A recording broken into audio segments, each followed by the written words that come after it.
본문은 요한복음 6장에서 가버나움 회당에서 가르치신 그 설교 중에 두 번째 설교에 해당합니다. 6장은 예수님께서 표적을 두 가지를 행하셨죠. 그리고 사람들 앞에서 이제 설교를 하시는데요. 엄밀하게 말하면 설교가 세 편의 설교로 이루어져 있습니다. 그런데 이제 그 중에서 가버나움 회당으로 해서 하셨다는 이제 설교가 두 편으로 되어 있고, 아마 가버나움 회당에서 세 번째 설교도 하셨을 가능성이 굉장히 큰데요. 예수님께서 특별히 제자들에게 하신 설교가 세 번째 설교가 되겠습니다. 그래서 제가 이렇게 세 번의 설교로 6장 전체 말씀을 나눈 것은 듣는 청중이 누군가 여기에 맞춰가지고 나눈 것입니다. 첫 번째 설교, 우리가 지난주에 다뤘던 첫 번째 설교의 청중은 무리였었죠. 예수님을 쫓아온 무리들입니다. 그 무리들을 대상으로 해서 말씀을 하셨고, 그래서 누구나가 다 그 말씀의 대상이 됐습니다. 오늘 다루는 두 번째 설교는요, 유대인을 대상으로 합니다. 그러니까 앞에 무리와 여기에 유대인은 뭐 똑같은 사람들이겠죠. 그렇지만 사도 요한께서는 기록을 하면서 무리와 유대인을 구별해서 그렇게 부르고 있습니다.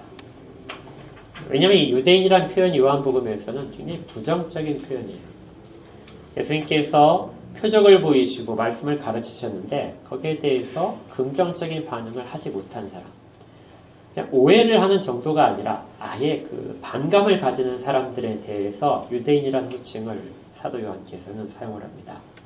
그래서 두 번째 설교는 전혀 받아들이지 못하는 사람, 오히려 불신하려는 사람들을 대상으로 해서 예수님께서 행하신 두 번째 설교가 되고요. 그리고 세 번째 설교가 60절부터 이루어지는데요. 60절부터의 그 대상은 제자들입니다. 그래서 여러분들이 잘 생각하시면은 무리가 예수님 앞에 막 나와갖고 그 무리 중에서 예수님께서 설교를 통하여 일부는 예수님께 대하여 반감을 가지게 되고 일부는 제자로서 그것을 이해하지 못하는 상황이 되는 것이죠. 그래서 말씀은 굉장히 어렵게 들려집니다.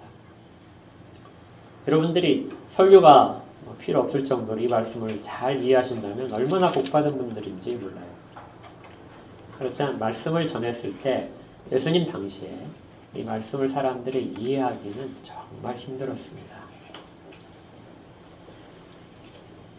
41절은 이제 이렇게 시작돼요. 예수님이 첫 번째 설교를 하셨어요. 첫 번째 설교를 하시고 그 설교에 대한 그 요약본, 핵심적인 주제를 한 문장으로 이렇게 한 것이 그 위에 있는 유대인들이 수군거린 말입니다. 자기가 하늘에서 내려온 떡이라 하셨다.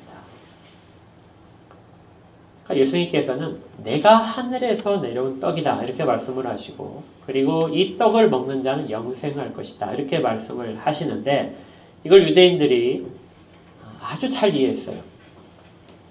여러분들 지난주에 설교를 한 문장으로 요약하라 그러면 이것으로 요약을 해야 되는데 아마 우리는 그런 실력이 좀 부족할 겁니다. 대부분이 다.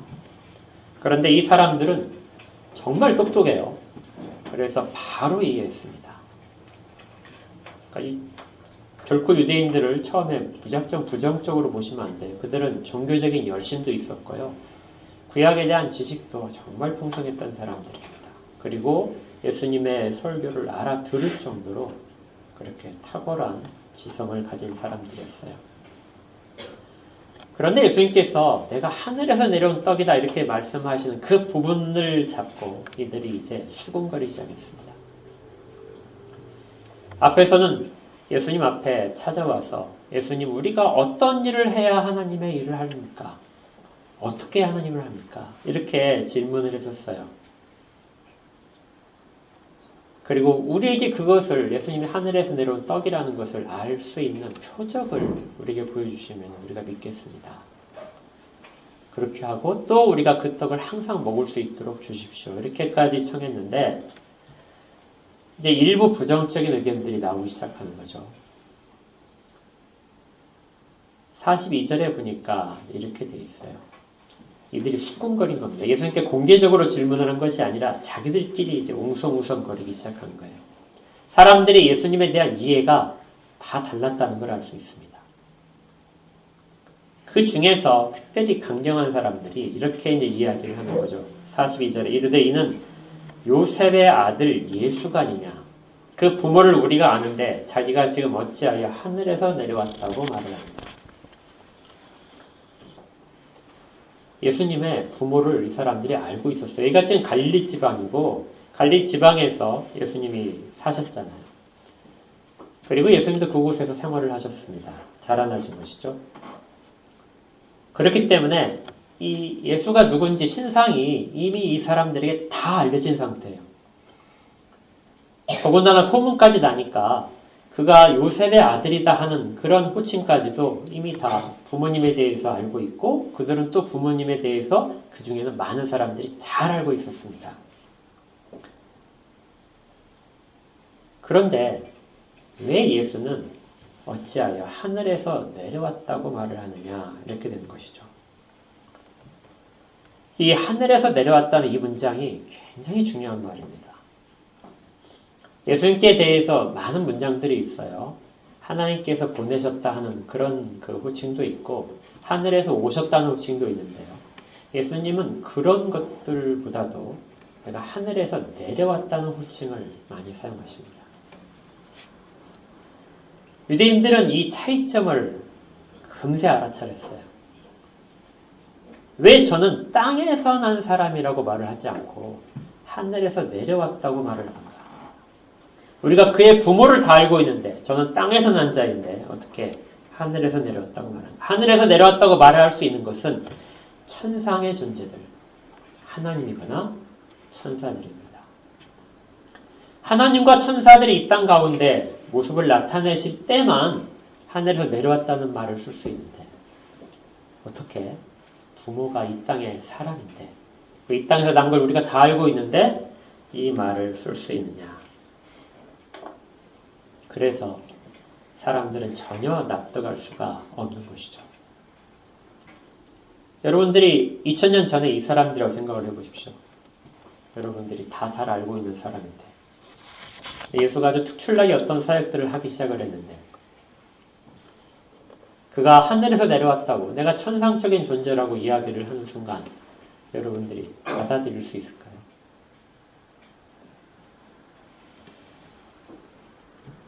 여기에서 당시의 사람들이 갖고 있고 지금도 역시 마찬가지인데 사람들이 예수께 갖고 있는 아주 중대한 문제점이 드러납니다. 사람들은 예수님을 사람으로서만 인간으로서만 생각을 하고 있는 거예요. 당시에 대부분의 사람들이 메시아 그리스도에 대해서 이런 생각들을 갖고 있었습니다. 사람으로 태어난 사람이죠.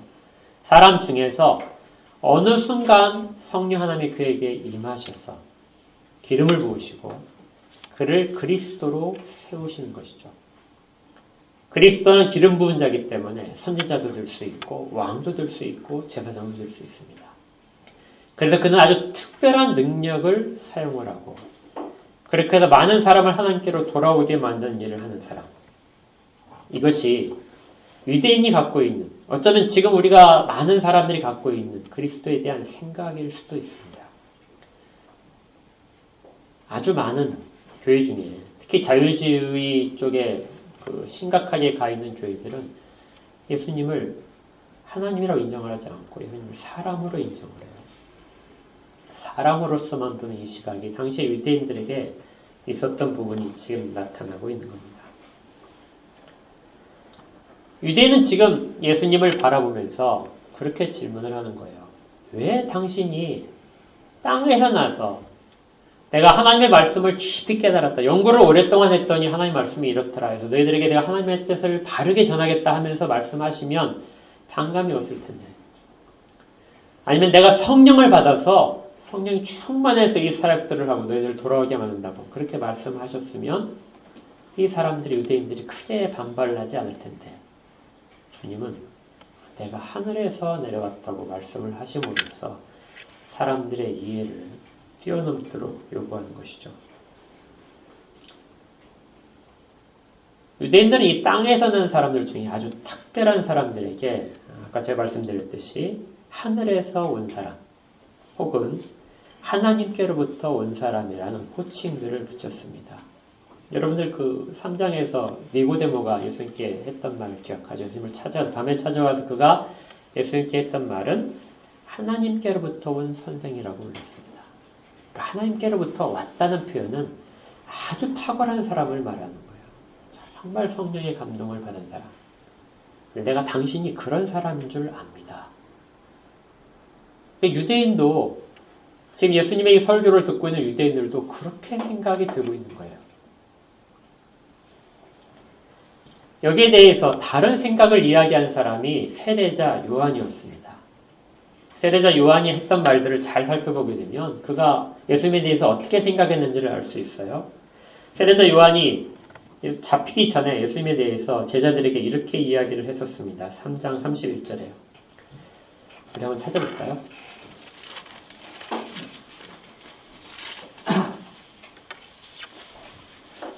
31절부터 33절까지를 같이 읽겠습니다. 시작. 위로부터 오시는 이는 만물에 계시고 땅에서 난 이는 땅에 속하여 땅에 속한 것을 말하느니라. 하늘로부터 오시는 이는 만물에 계시나니 그가 친히 보고 들은 것을 증언하되 그의 증언을 받는 자가 없도다. 그의 증언을 받는 자는 하나님이 창조시는 것을 인치셨느니라. 아멘. 세례자 요한이 예수님에 대하여 위로부터 오시는 이라고 부릅니다. 그리고 밑에서 보니까 그건 또 위는 하늘이라고 표현되죠. 하늘로부터 오십니다. 그런데 자기는 땅에 속하여서 땅에서 난 사람이다. 그러니까 유대인들이 불렀을 때 세례자 요한을 찾아와서 당신이 그리스도입니까? 아니다. 당신이 엘리야입니까? 아니다. 하면 당신이 그 선지자입니까? 하고 물었을 때 아니다 했어요. 이것들은 모두가 다 땅에서 난 사람들에 대한 표현들입니다.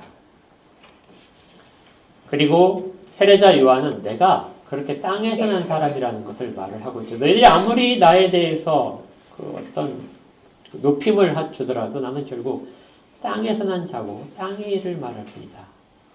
땅에서 이루어진 일을 말하는 것이죠. 그러나 하늘로부터 오시는 이는 만물에 계신다. 하늘로부터 오신다는 이 표현은 유대인들이 사용하는 말과 동일합니다. 그래서 세례자 요한은 유대인들의 모든 생각들을 다 가지고 있어요. 그런데 아주 독특하게 하나를 더 붙이는 거죠. 그게 뭐냐면 그분은 만물 위에 계신다. 앞에서는 그분은 나보다 먼저 계신다. 세례자 요한은 예수님과 먼 친척 사이에요. 그래서 아마 예수님께서 세례를 받으시러 오시기 전까지는 못 만날 수도 있지만 서로 분명히 알고 있었습니다. 그러니까 예수님을 가장 잘 알고 있다고 생각하는 사람인 세례자 요한이 그는 하늘로부터 오시는 분이고 나보다 먼저 계십니다. 그리고 그분은 만물 위에 계신다 하고 표현을 한 겁니다. 아주 독특하게 당시에 아무도 생각을 못하는 그런 생각을 뛰어넘어서 세례자 요한이 처음으로 예수 그리스도의 정체성에 대해서 그분을 소개를 한 것이죠. 예수님은 이렇게밖에 소개가 안 되는 분입니다. 하늘에부터 그렇게 오시는 분이고 그는 만물에 계시고 모든 것보다 먼저 계신 분입니다. 그런데 예수님께서 말씀하시는 것은 이것보다 더 한 단계 두 단계 더 이해가 초월되는 것이죠. 그게 뭐냐면 나는 하늘에서부터 내려왔다.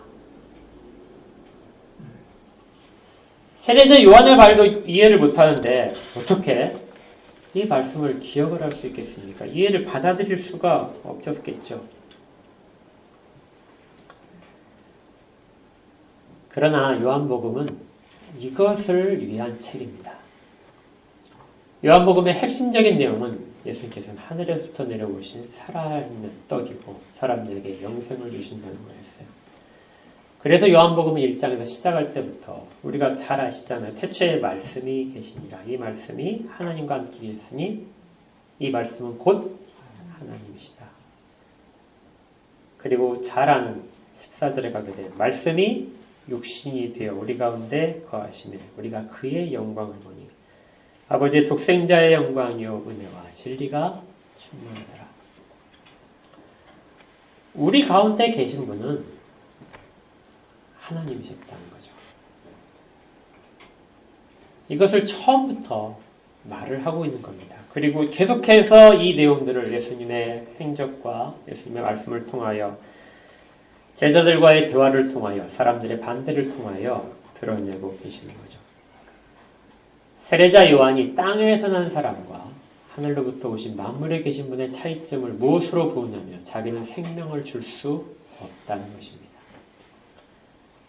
자기는 사람들에게 생명이 무엇이고 빛이 무엇인가를 증언할 수는 있지만 나는 당신들에게 빛을 줄 수 없고 당신들에게 생명을 줄 수 없는 사람이다. 그러나 예수님은 생명을 주신다. 그 생명은 사람들이 살아가는 데 필요한, 먹어서 사람들이 움직이는 그런 생명이 아니라 영원히 있는 생명. 전혀 썩어지지 않을 생명에 대해서 이야기를 한 것이죠. 그런데 예수님의 말씀을 잘 보게 되면 예수님이 내가 하늘에서 내려왔다 이렇게 하시는 말씀 속에서 예수님이 스스로 그 일을 하고 계신다는 것을 알 수 있습니다.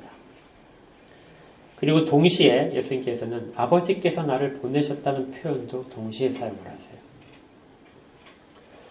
그러니까 하나님 아버지께서 나를 보내셨다. 이 땅 가운데 생명을 주도록 보내셨고 그리고 예수님은 스스로 내려오셨다고도 말씀을 하시는 겁니다.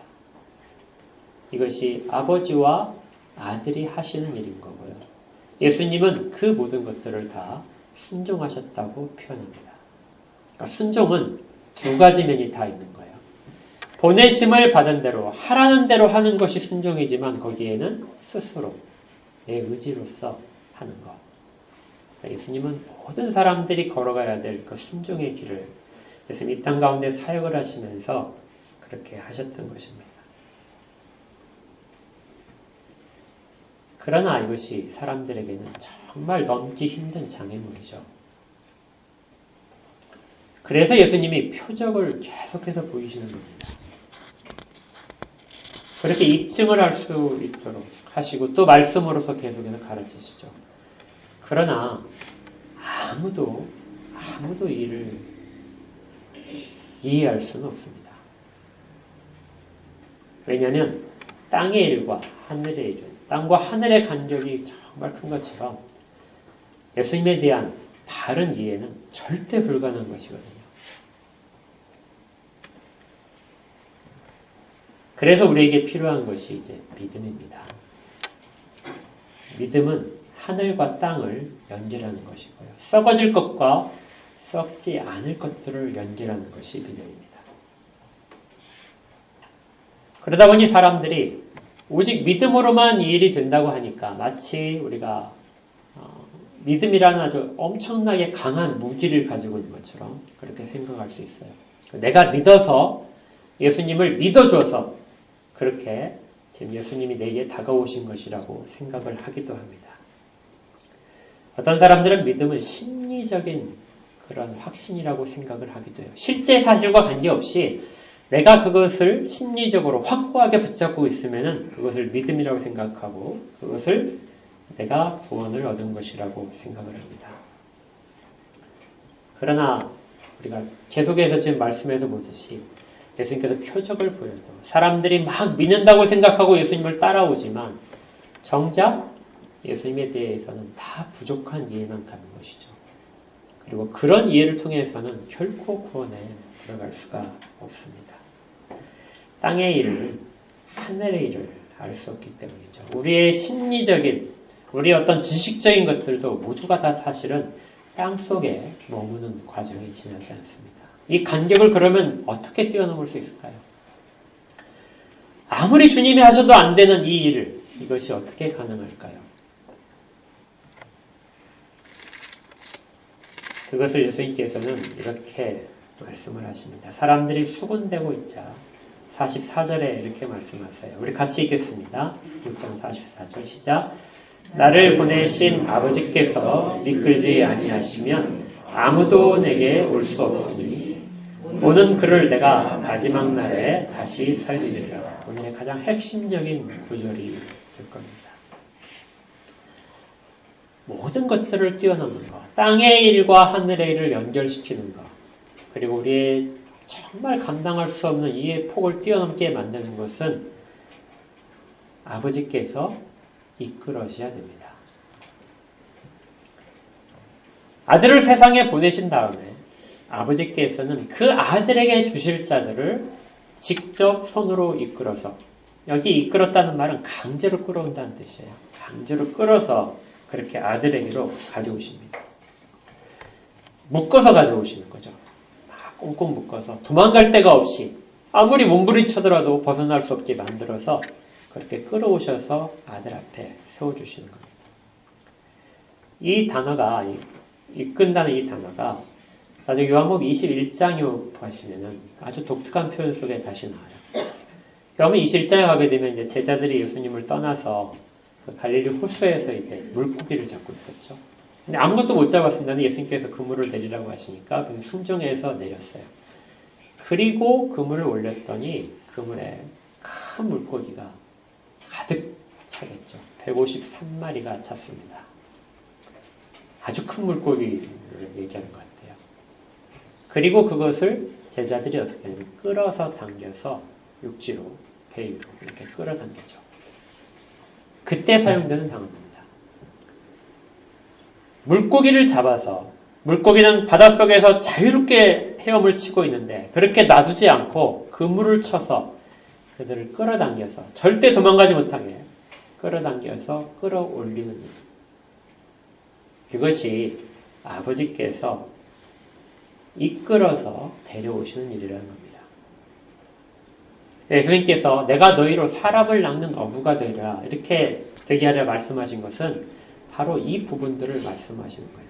아버지께서 이끌어오는 일들을 내가 너희로 하여금 하게 하겠다. 그런데 어떻게 된다고요? 강제로 끌어서 오게 만들겠다.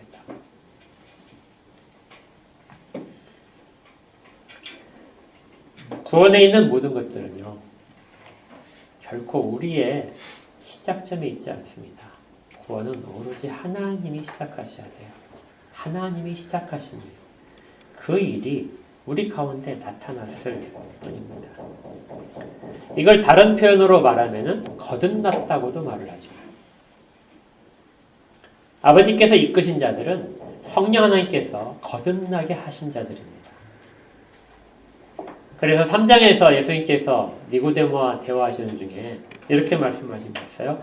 사람이 거듭나지 아니하면 하나님 나라를 볼 수 없느니라. 그러니까 땅의 일과 하늘의 일을 그렇게 큰 간격을 연결시킬 수 있는 부분은 거듭난 자만이 된다. 근데 거듭난 것이 뭐라고 했죠? 위로부터 난 것, 하늘로부터 난 사람만이 거듭난 사람입니다. 땅에서 땅의 일들에 묶인 사람으로서는 하늘의 일을 볼 수 없는데 하늘로부터 난 사람들만이 하나님 나라를 볼 수 있는 거죠. 이건 오직 주님께서만 보여주시는 겁니다. 그러니까 아버지께서는 그들을 강제로 이끌어 오시고 성령 하나님께서는 그들을 거듭나게 하시고 아들은 그 하나님 나라를 직접적으로 지금 보여주시고 계시는 거예요.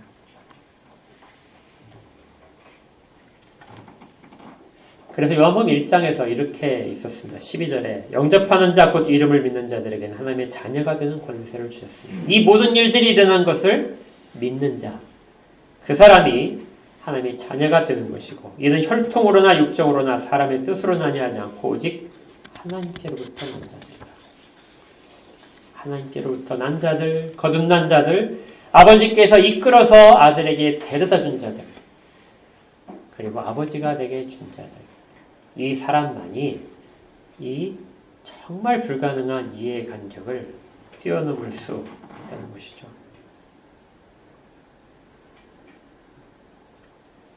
나중에 사도들은 이 부분에 대해서 우리가 구원의 서정이라고 말하는 그 부분으로 좀 더 자세히 말을 합니다. 그러나 주님께서는 그렇게 자세히 말할 필요가 없으셨어요.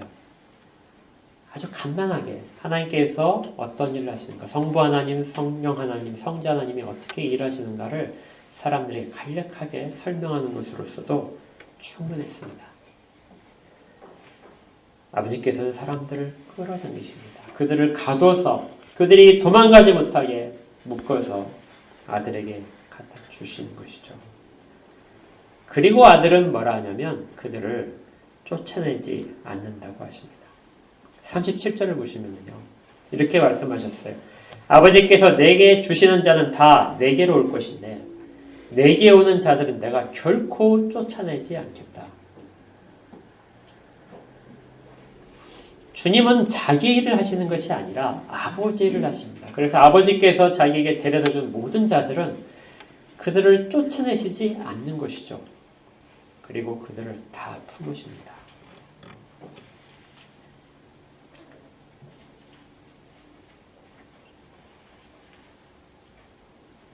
주님은 이렇게 하나님 아버지께서 주신 자들에 대한 모든 것들을 주실 준비가 되어 있으셨어요.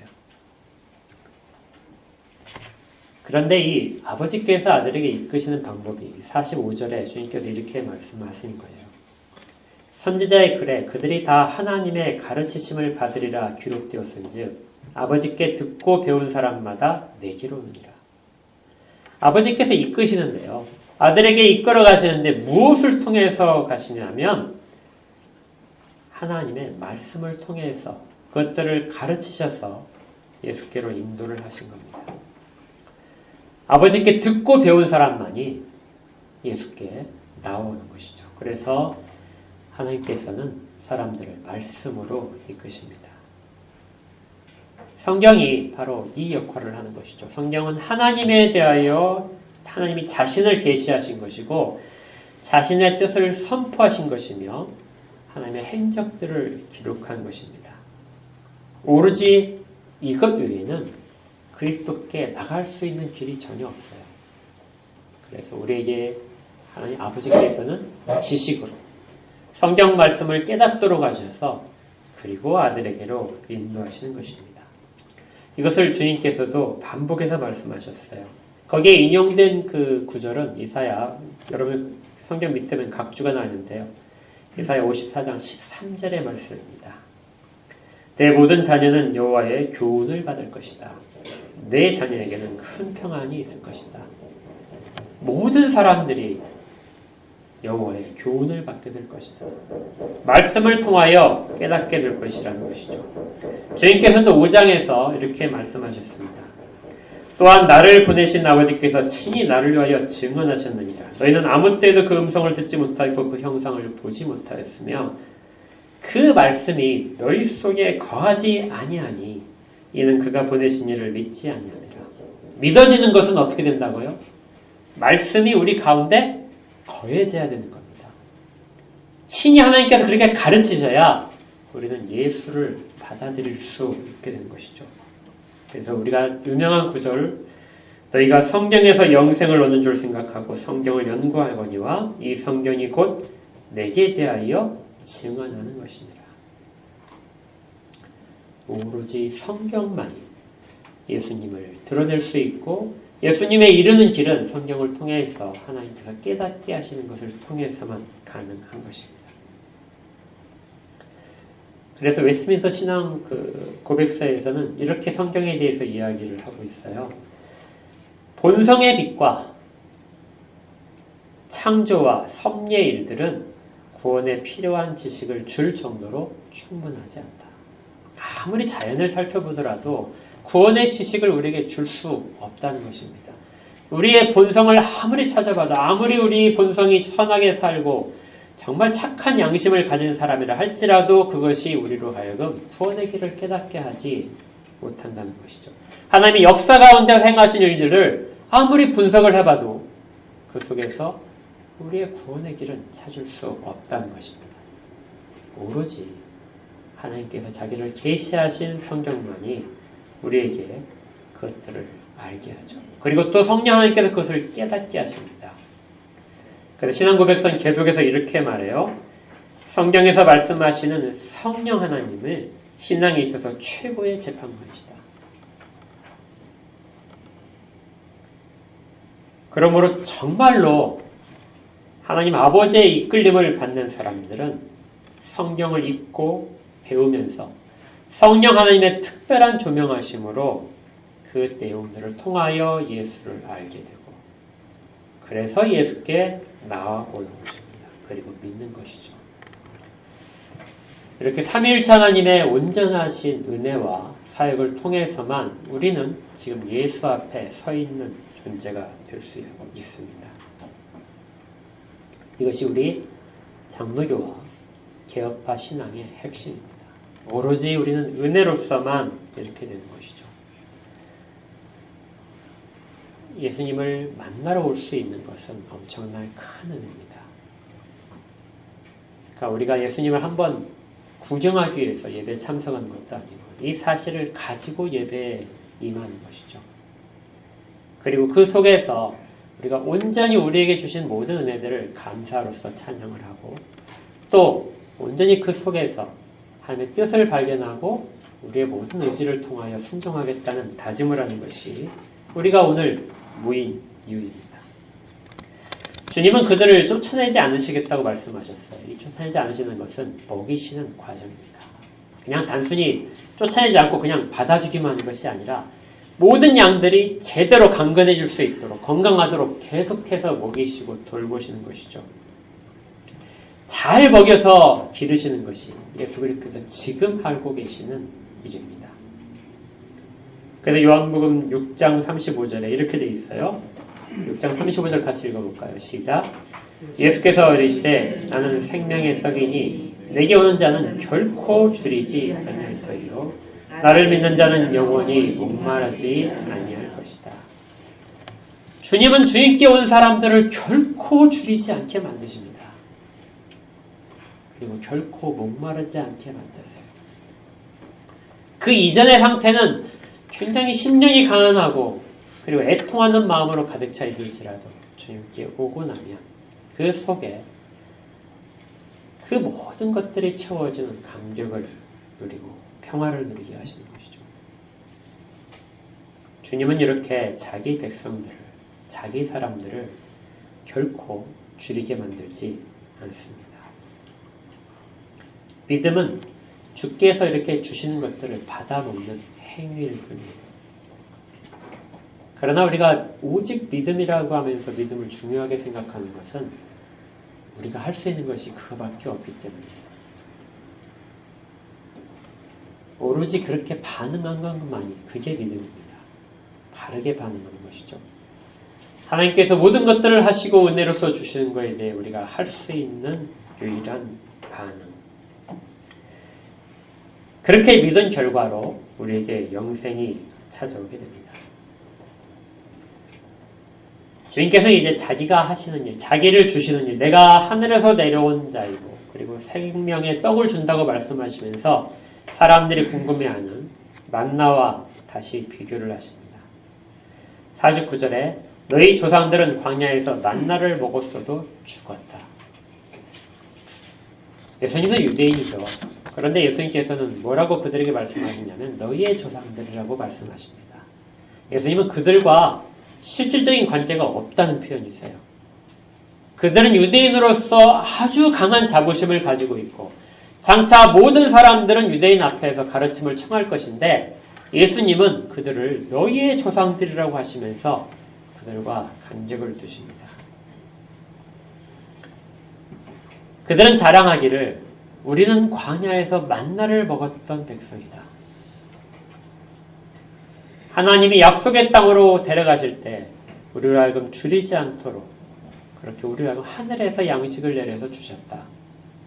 근데 주님은 말씀하신 거예요. 그런데 너희 조상들, 그렇게 자랑하는 너희 조상들은 만나를 먹었어. 신령한 양식을 먹었는데 다 죽었던 거야. 이렇게 말씀하신 거예요. 그것은 너희들에게 영생을 주는 양식이 아니었다는 것이죠. 무엇을 더 이상 자랑할 게 있겠습니까? 그러나 나는 하늘에서 내려온 떡이기 때문에 사람으로 하여금 먹고 죽지 않게 한다. 누구든지 예수를 먹으면 죽지 않는 것이죠. 이것은 유대인들에게 또 다른 충격이었습니다. 왜냐하면 유대인이 아니더라도 영생하는데 필요한 건 뭐예요? 단 하나. 예수를 먹는 것 뿐입니다. 예수의 살을 먹는 것. 영생을 주는 떡을 먹는 것만이 영생을 주는 것이에요. 유대인의 신분들, 종교적인 행위들 아무것도 그 안에 담길 수 없습니다. 오직 하나예요. 내가 바로 그 떡이기 때문에 나를 먹으면, 내 살을 먹으면 너희가 살아난다. 그래서 주님은 3장에서 유대인들의 어리석음을 말씀하시고, 그리고 4장에서는 사마리아인들에게 먼저 그들에게 영생에 대한 이야기를 하셨던 것입니다. 근데 아직 사람들은 여전히 깨닫지 못하는 것이죠. 유대인이라는 그 속에서 갇혀서 도저히 이 부분도 인정할 수 없게 만드는 것입니다. 주님께서 마지막 날에 내가 다시 다 살리겠다 하시는 이 말씀 속에는 또 다른 의미가 하나 들어있습니다. 그것이 뭐냐면은 아버지께서 이끌어온 사람들은 내가 다 열심히 먹일 것이다. 그리고 하나도 놓치지 않고 마지막 날에 내가 다시 다 살릴 것이다. 주님은 하나도 놓치지 않으실 것입니다. 그런데 이것을 주님께서는 미리 앞에서 보여주셨어요. 내가 너희들 하나도 놓치지 않을 것이다. 앞에 어디에서 이런 표현들 우리가 봤었냐면요. 혹시 기억나십니까?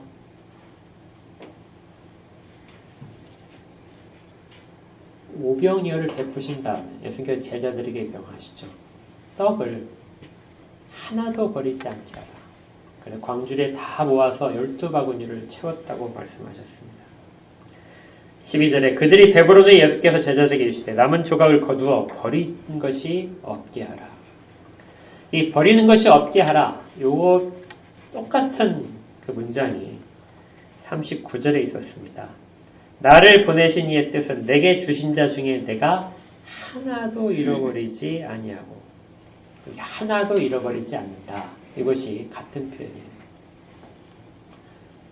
우리가 예수님의 표적 중에서 왜 이것들을 하나도 버리지 말고 모으라고 하셨는지 그 궁금한 부분들을 예수님께서 같은 단어를 이렇게 사용을 하셔서 설명해 주십니다. 내가 하나도 땅에 떨어지지 않고 그대로 살리겠다. 내가 하나도 잃어버리지 않겠다고 하시는 것이죠.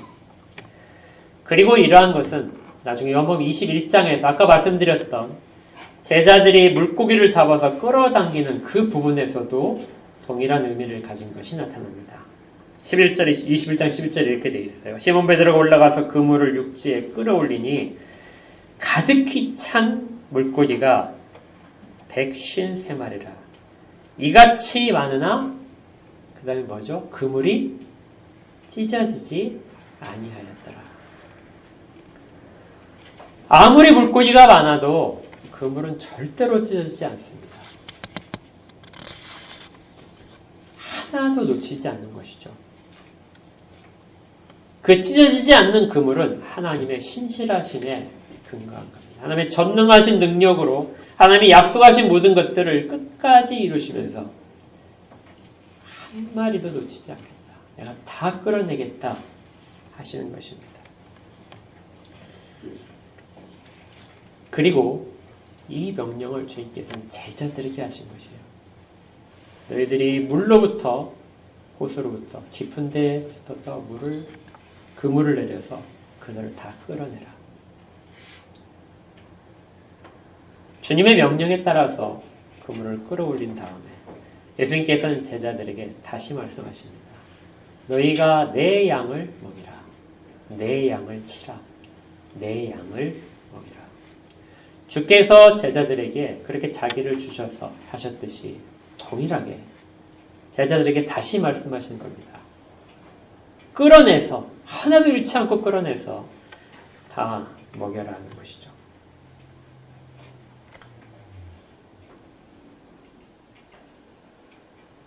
이 일이 우리가 예수님께서 하신 일에 동참하는 것입니다.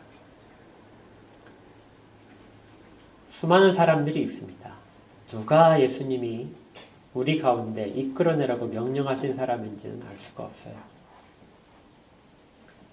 그러나 우리는 말씀에 순종해서 내릴 뿐입니다. 주님이 순종해서 모든 사람들에게 가르치셨듯이요.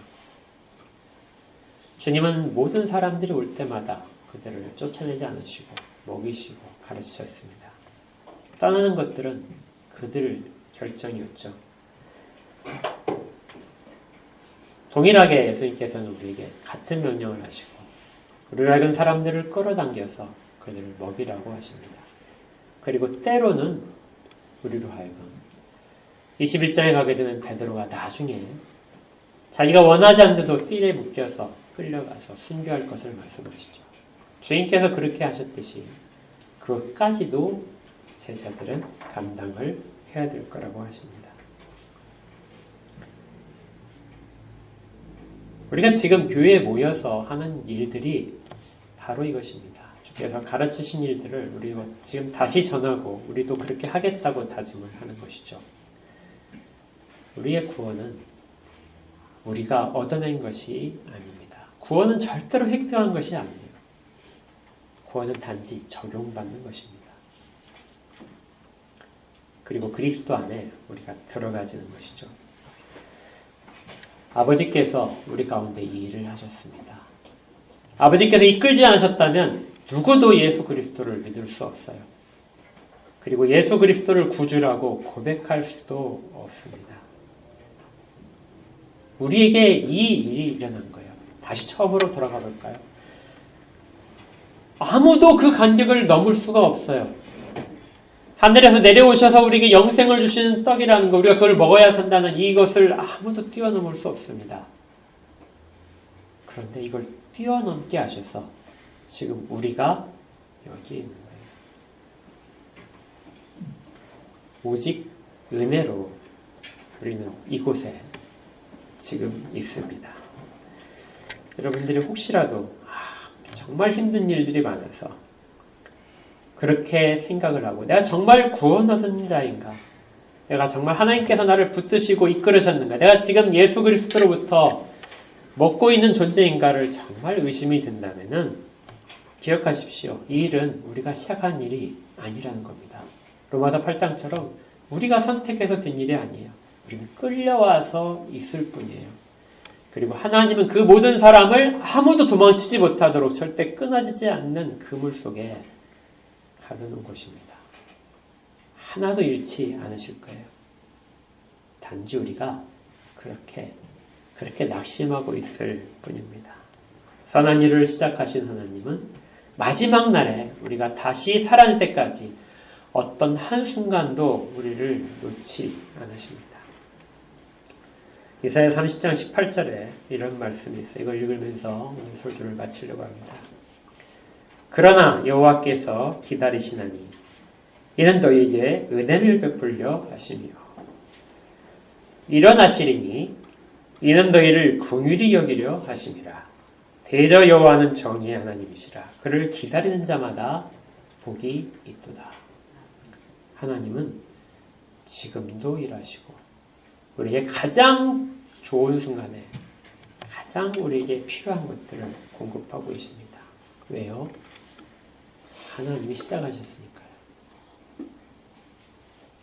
이 일이 우리에게 진행되고 있는 것을 꼭 믿으시기 바랍니다. 이건 우리의 심리적인 만족이 아니라 확신이 아니라 사실이에요.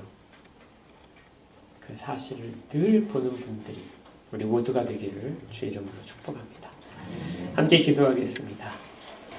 하나님 아버지, 주 앞에서 우리가 자랑할 것이 무엇이겠습니까? 땅의 일을 구하고 땅에 속하여 살던 존재들인데 하늘의 일을 나타내셔서 그것을 깨달을 수 있는 모든 은혜들을 허락하시고 지금도 자꾸 도망가려고 하는 저희들을 하나님의 그물 속에 가두셔서 예수 그리스도 안에 있게 하심을 감사를 드립니다. 오로지 하나님의 은혜로서만 저희가 여기에 서 있습니다. 그래서 이 은혜가 저희들 가운데 끊어지지 않을 것 또한 믿습니다. 우리가 언제나 하나님을 구하게 하여 주옵소서. 그리고 우리에게 가장 좋은 것들을 공급하신 하나님을 만나게 하옵소서. 눈을 떠서 하나님을 보게 하옵소서. 그리고 마지막 날에 모든 자들 하나도 잃지 않고 다시 살리시는 그 주님의 그 그 생명의 떡과 피를 먹고 마시는 우리 모두가 되도록 인도하여 주옵소서. 예수님 이름으로 기도합니다. 아멘.